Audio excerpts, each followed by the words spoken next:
साथियों, एक मोर ने बताया कि कहां से लिया हुआ धन पुरुष को बर्बादी की ओर ले जाता है। पुरुष साथियों बर्बाद हो जाता है।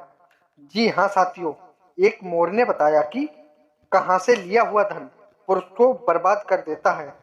जी हाँ साथियों, यही जानना चाहते हैं तो हमारी इस वीडियो में एंड तक बने रहिए और हमारे इस चैनल पे नए हैं वह चैनल को सब्सक्राइब जरूर कर लें। आइए साथियों, देर ना करते हुए चलते इस कहानी की तरफ कि आखिर एक मोर ने क्या बताया और वह कौन सा धन होता है जिसे आदमी को लेने से बर्बाद हो जाता है। आखिर मनुष्य बर्बाद क्यों होता है, उसके पीछे का कारण क्या है साथियों। आइए तो चलते हैं आइए साथियों चलते हैं देर ना करते हुए। तो साथियों, लालच बुरी बलाएं कैसी होती है, यह सब जानने के लिए हमारी इस वीडियो में एंड तक बने रहें।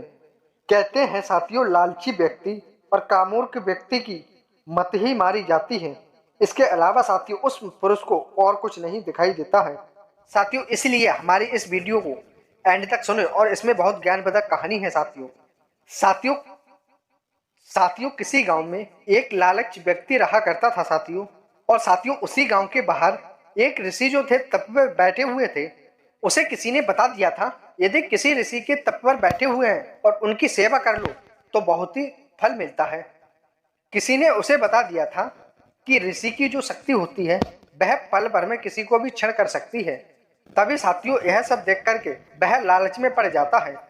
तभी साथियों धन के लालच में आकर के उसने यह निश्चय किया कि मैं आखिर संत की सेवा करूंगा।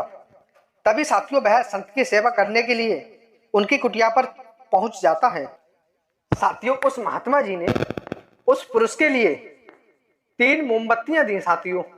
और उन्होंने कहा कि यदि तुम्हें धन की जरूरत हो तो इन मोमबत्ती में से एक मोमबत्ती को जला लेना और उत्तर की दिशा में निकल जाना।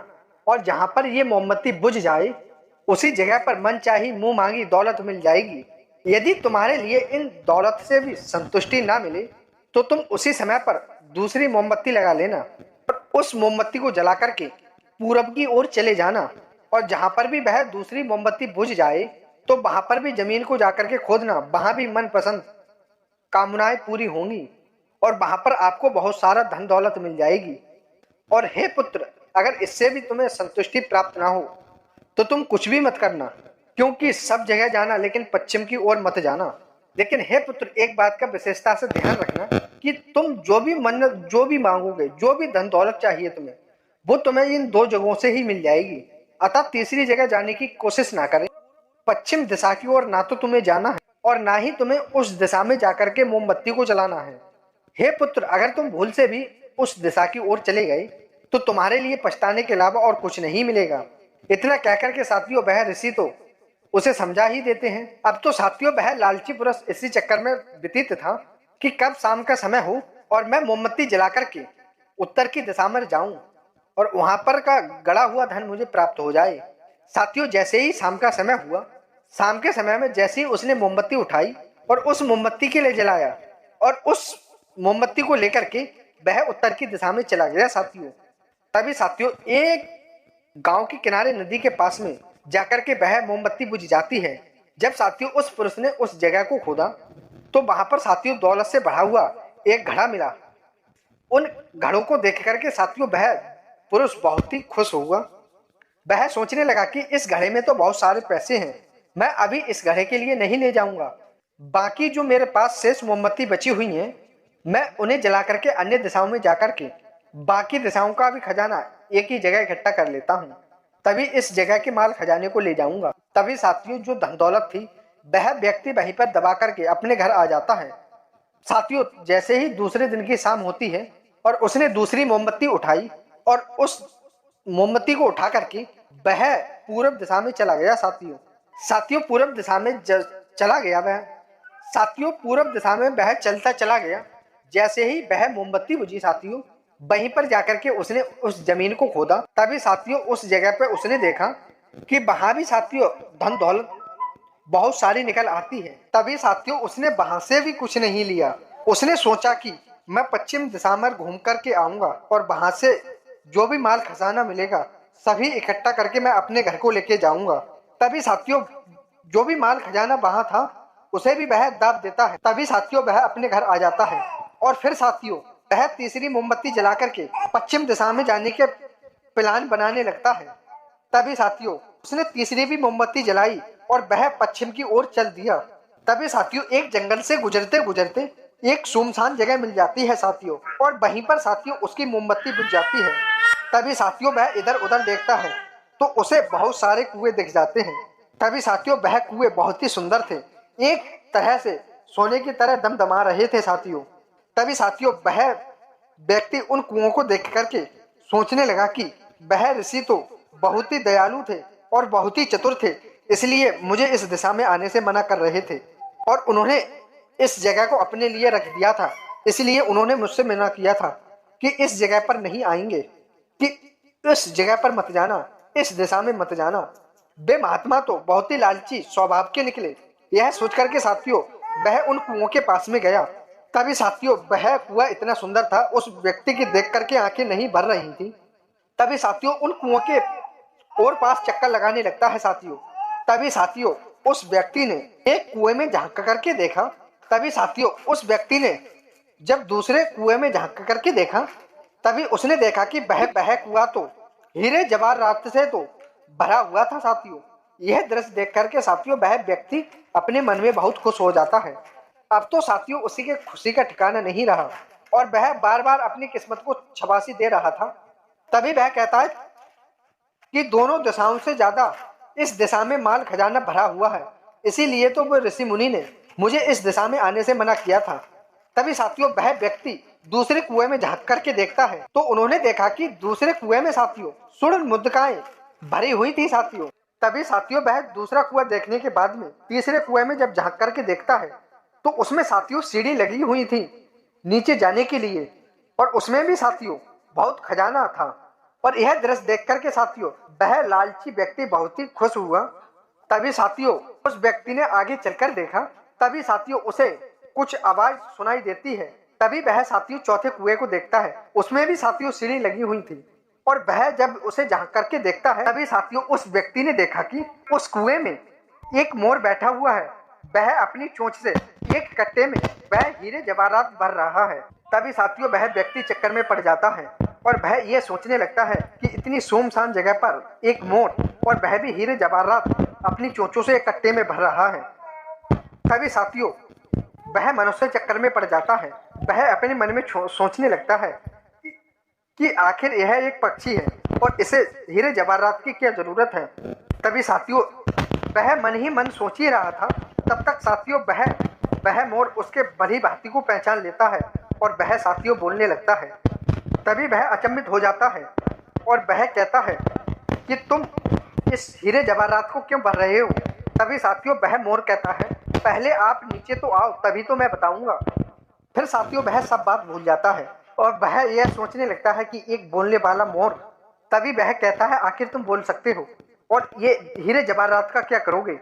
तभी साथियों वह मोर कहता है कि पहले तुम मेरी जगह पर आकर के इस हीरे जवाहरात को इस कट्टे में भरो, तब मैं सारी बात बताता हूँ।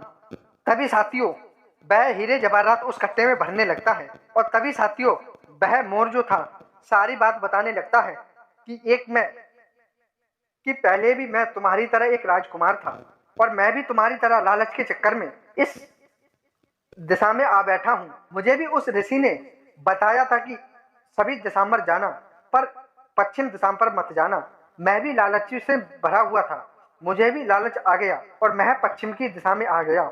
तभी इस कुएं का ये श्राप था कि यदि ये मोहरे ये जवाहरात जो है इस कट्टे में भरता रहा तो ये कुआं खड़ा रहेगा और नहीं भरा तब ये कुआं गिर जाएगा। इससे पहले साथियों मेरी एक भेंट एक हिरन से हो जाती है और वह हिरन मेरे रास्ते में आ रहा था साथियों। तभी मैंने उस पर वार किया और उसने मुझे श्राप देकर के मुझे मोर बना दिया है। मैं पहले मनुष्य ही था, लेकिन मैं श्राप के कारण मोर बना हुआ हूँ। और यह कहकर के साथियों वह बहुत ही जोर जोर से हंसने लगा। तभी वह मनुष्य कहता है कि अरे तुम हंस क्यों रहे हो। तभी साथियों वह मोर कहता है, अरे मैं भी तुम्हारी तरह लालची ही था। तभी साथियों यह सब देख करके वह लालची व्यक्ति अपने हाथों को रोकने वाला था उस कट्टे में से। वह पुरुष जो था साथियों वह अपने हाथों को रोकने वाला था, तभी एकदम मोर आवाज लगा देता है कि अरे भाई रुको रुको, तुम इस खजाने को इस कट्टे में भरने से बंद मत करना। यदि तुमने इस खजाने को इस कट्टे में नहीं भरा तो यह कुआं खस करके गिर जाएगा। यह कुआं उतनी देर तक ही टिका हुआ है जब तक इस माल को इस कट्टे में भरते रहोगे।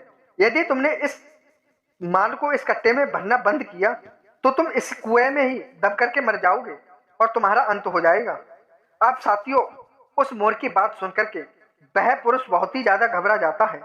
तभी वह कहने लगा, हे भाई, तुम मेरे लिए एक बात बताओ कि इस कुएं से मुझे अब छुटकारा कब मिलेगा।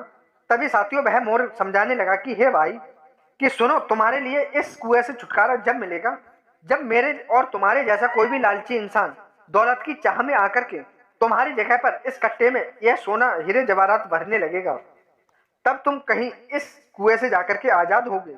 आज मेरी जगह पर तुम इस कट्टे में हीरे जवाहरात भर रहे हो और मैं अब आजाद हो गया हूं। तुम अब फंस चुके हो। मैंने भी लालच में आकर के उन संत महात्मा जी की बात नहीं मानी थी। उस ऋषि मुनि ने मुझे 2 दिशाओं में कहा था जाने को और पश्चिम दिशा में मना किया था। लेकिन भाई, मैं भी लालच में आकर के इतना अंधा हो गया था कि मैंने इस तीसरी दिशा के बारे में बिल्कुल भी विचार नहीं किया और उन ऋषि मुनि की बात को नहीं माना और लालच के वशीभूत होकर के मैं इस पश्चिम की दिशा में आ बैठा, जहां पर जो व्यक्ति इस कट्टे में माल भर रहा था वह व्यक्ति तो यहाँ से चला गया और यह काम मुझे सौंप गया और मुझे एक श्राप भी मिला। इसकी वजह से मैं मोर बना हुआ था।